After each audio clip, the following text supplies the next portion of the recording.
Welcome to Kazray. So what's your cheeky product placement? What are you trying to sell? Today I will be demonstrating my beer cooler from the fine people at Yeti. Of course, the reason I need it is we'll be drinking 2 beers, so this one will keep the second one cold. I have decided, therefore, that we're drinking the Prior Life first. What do we know about Prior Life? Eternally light. And a tribute to the original Bury St Edmunds master brewers, the Benedictine monks, whose ghosts are said to still walk our abbey today. Oh. I have a question. They're ghosts walk in the Abbey, which means for some reason they've not been allowed into heaven. So what does this say about the Christian faith? Well, maybe there's something that's stopping them passing over. Maybe they committed an unforgivable sin. In Ghost, didn't he have to do something and then he got to go to heaven?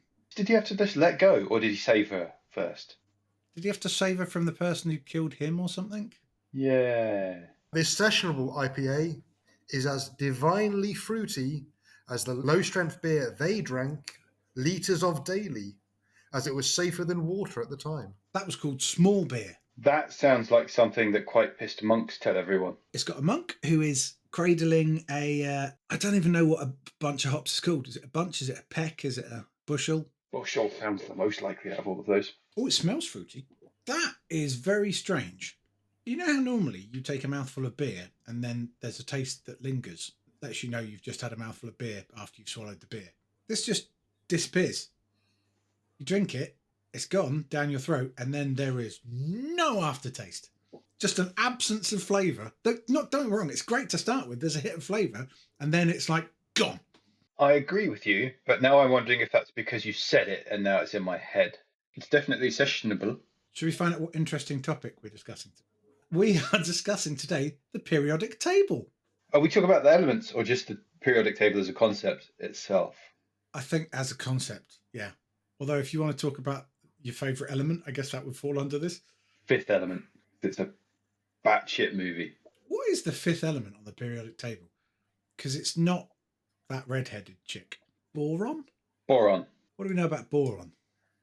Is that what they use in rods to moderate a nuclear reaction? Yeah, control rods. Boron, cadmium, silver, hafnium, or indium. Because it can absorb many neutrons.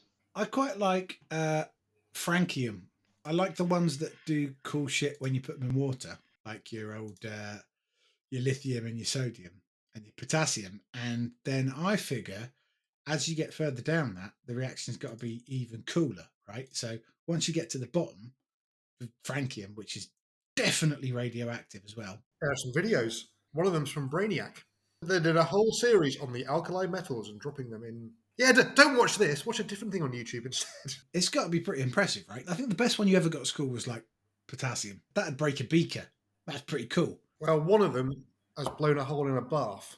Which one? You have to watch their content to find out. Presumably they can't use francium because it is definitely radioactive. Extremely radioactive. Half-life of 22 minutes. The second most electropositive behind only cesium. Is electropositive when you've got loads of free electrons that want to bind to shit? Could be. It's been a long time since I did chemistry. They did go on a lot about electrons and stuff. Go for it, Mark. What you got?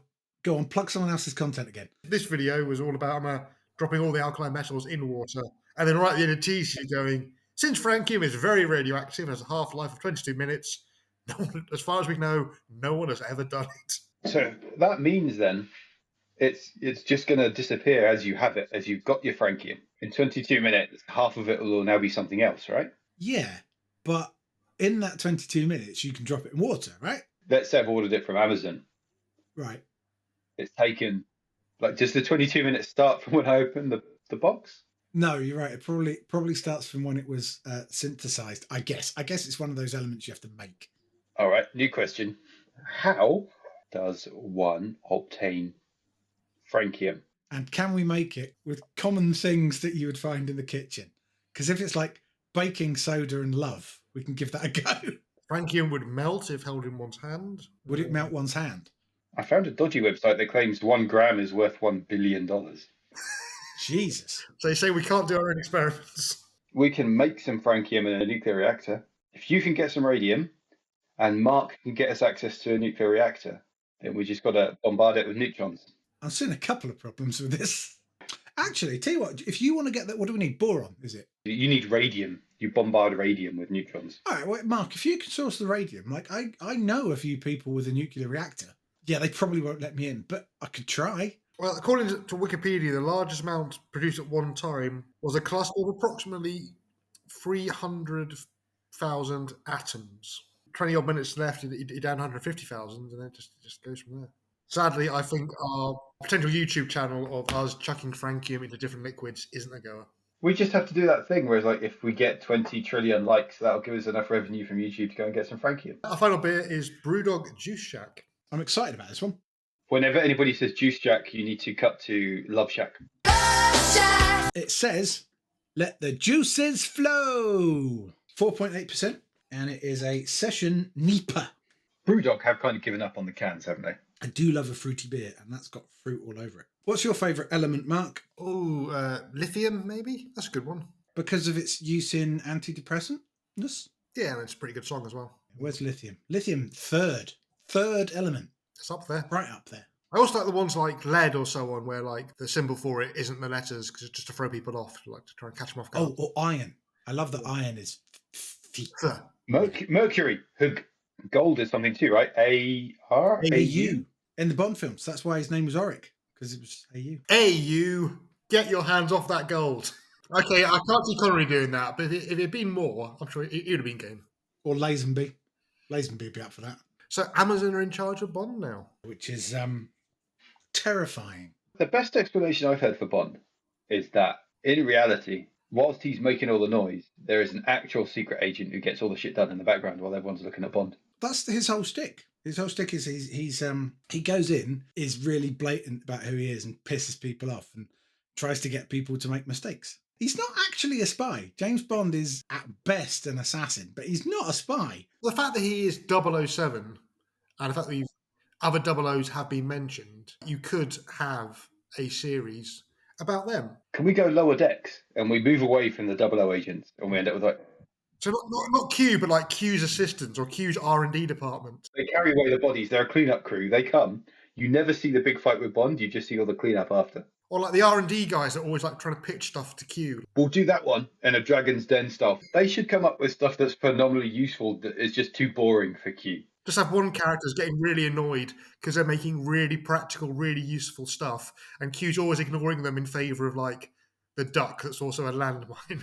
Could we have Q really stuck in the past? Some of the teams, they come up with like random historical crap, like a camera that can take 100 pictures, and he's like, wow, that's amazing. And the other team is just like, what? Now, Bond, don't forget to take your camera, your phone, This calculator, your torch, a calendar. and he's just stood there like, fucking... Should we rate the periodic table? There's not a lot to say about it. It's great. It compartmentalizes all of the elements and helps us understand them. You can't give it props for the elements themselves because they would still exist without the periodic table. It's like rating the Dewey Decimal System. You're rating the system, not the books. So as an organisational tool, do we think it's better or worse than tectonic plates? I was just looking at tectonic plates. But we rated tectonic plates as a physical thing. Periodic table, as good as it is clearly not as good as gaffer tape. I'm not sure what would happen if we didn't have it. Would it really be a huge problem? It wouldn't stop us from having elements. First off, it didn't lie, so it's better than Hot Frenzy. Secondly, it didn't make me cry, so it's better than Taco the Otter. Thirdly, I have no particular opinion on Polar Express, but I quite like the periodic table, so it's one better than the Polar Express because it's not a beer. I wouldn't put it as high as Chili's because I really like Chili's. I think I'd probably want to put it below Arcade Made. Tactical voting. As much as I slag off Portsmouth, I think... Oh no, there's no way Portsmouth's better than the periodic table. If we're brutally honest, and if tomorrow we woke up and one of those things was gone, which do you think we would notice first? Portsmouth or the periodic table? It's tricky because a lot of people would notice the periodic... All the scientists coming into their science offices. There are 100,000 people who just died when Portsmouth disappeared that you're glossing over. Did they die or did they just disappear? I would put it lower than that. I would put it above Polar Express, but just below those beers because I think I'd rather have one of those beers than spend the evening reading the periodic table. I think a Polar Express lowest rating is pretty spot on because I think it's, if we're just rating the table itself, the table didn't exist, but all the elements would still exist, I think that some other system would replace it. I reckon I'd go just below Lupulite. So pretty much the same place. All right, let's quickly rate these beers then. So, Prior Life. I liked it, but it didn't have much to say for itself. It was there and then it was gone. My least favourite of the 3 Green Kings, but still nice. I would put it just under the can that's under Lupuloid, because under that is Hot Frenzy, which lied, Sun God, which I don't know why is that low. I'm going to put Prior Life just north of Religion because of the religious connotations. It didn't do a lot for me. I would quite happily chug away at it on a hot sunny day, but then the next day you'd say, well, what was that beer you were drinking yesterday? And I'd be like, I don't know, some beer. You'd also be like that if it was super strong and deadly. True, but for different reasons. Between Luna Melon and Tarka the Otter for me, because those are the beers that are all lies, and at least this was honest, but yeah, didn't really... It was fine, wasn't it? It was like, it's fine. If anything, it suffers in that I really like the other 2 Green King ones. We can put it where Mark voted it in. I think that's pretty much in the middle of you and me anyway. Between Luna Melon and Tarka the Otter. We didn't really talk about Juice Shack. We got distracted by James Bond. It was fruity and it was nicely boozy and it was just a very nice beer. Is it Elvis juice? No, because Elvis juice is really kind of sharp and grapefruity.